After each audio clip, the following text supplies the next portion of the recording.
started to bother him as the game went on, in the middle part of the game, and we kept an eye on it, and we felt as though 6 innings was enough. We didn't want to push him to maybe just be on guard of missing the next start, and all these things that you think real pessimistically about. But it was, blister was starting to form. We didn't want to push it. He came out of it with a little bit of discomfort, like we talked about.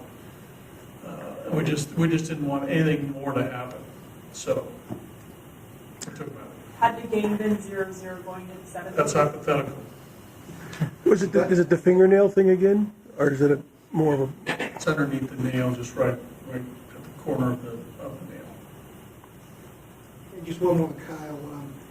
Really used the curveball probably a little bit more frequently than I think usual, but it was a really good pitch for him. Was Yeah, that well, part of the I game think the plan, or- changing of the speed, the curveball was, they're around 80, 81, 82, a little different shape than the slider, but I think the velocity changes was really, really instrumental tonight, right? From anywhere from, the low 90s down to 80, but the curveball came into play to a couple of their hitters, and, threw some good sliders to Harper, threw a couple good sliders to, a number of their hitters, so it was an outstanding pitch game. Actually, one more. You mentioned jamming some guys. It seems like he comes inside on right-handers really well, especially with the fastball and the cutter. Has he gotten better at that over time? He's got some weird reactions from some right-handers. Well, I mean, it's part of his game is moving the fastball, but, a lot of his strength is outside of the plate. He's very confident and very convicted to throwing strikes or just off the plate on that side of the plate. The true challenge for him moving forward is the other side as well. And this is what we talk about. That's, the progression for Kyle. So he's doing great. So you probably couldn't have drawn up a return for Ryan McMahon a whole lot better than that. Did he just happen to find a couple of mistakes, or was it Well, I think the second homer was a pretty good breaking ball down below the zone. I think that would have been a ball if he would have took it, but he dug it out and, got it out front and got it in the air, and he's got power. That was a good swing. You don't see that often, right? You don't see. We talk about homers, right? And most of the time they're mistakes. I think the first one was a changeup that was in the middle of the plate. I haven't looked at it, but it looked like that was up, and he drove that ball for the 3-run homer. And then the second homer was, pretty good pitcher's pitch. We didn't, like I said, most of the times when we talk about home runs, those are mistakes or balls out over the plate, but that one wasn't. He went down and got that one, so that was a good swing. And then the base hit was a good swing. He had good swings. I think he and David both, our reports from Scottsdale, they were both great. They were both, ready to play and swinging well down in Arizona. And, their recovery was fairly quick after their injuries. So that was good to get him back. It was, like you said, it was a great return. He had a big night. 3 hits, a bunch of ribbies. It was a good offensive night for Mac. Buddy, how much of the team's success this year is going to be tied to Ryan McMahon's success? This is a 25-man roster. It's going to be everybody. It's not one guy. It's going to be all of them. It's going to be the pitching staff. It's going to be the position players. It's going to be everybody. It's going to take them all. Buddy, Tony Walters, nice night tonight. Has he done anything different in his approach? Not so much in.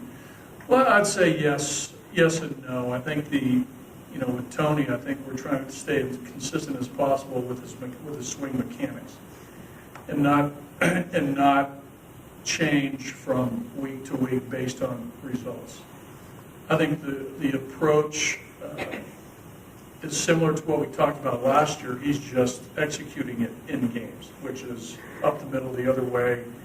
If he gets something inside, take a good rip at it, whether it's a fastball or a breaking ball.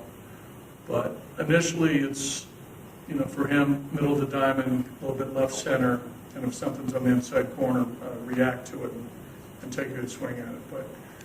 But the main thing is just for him not to change his mechanics, not to change in the box, change where his hands are. All the things that hitters tinker with, we're trying to get him not to tinker. But with McMahon now back now, you're almost back to full strength.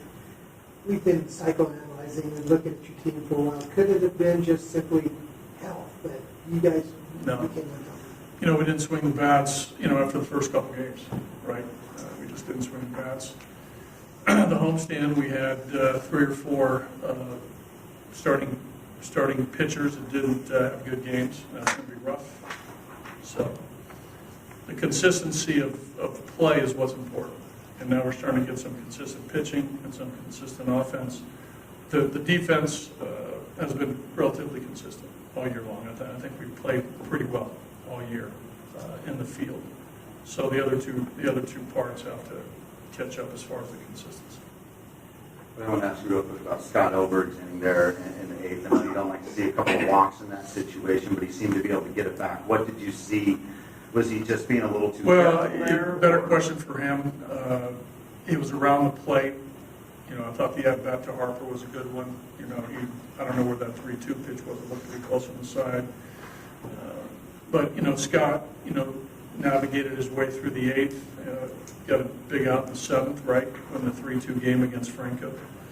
That was, you know, it was a big out in that situation. And, you know, a tough at-bat to Williams. Got the next 2 guys out, punched out McCutcheon, fly ball to right against Kingery, tough at-bat against Harper, good at-bat against Hoskins. It was 3 hours.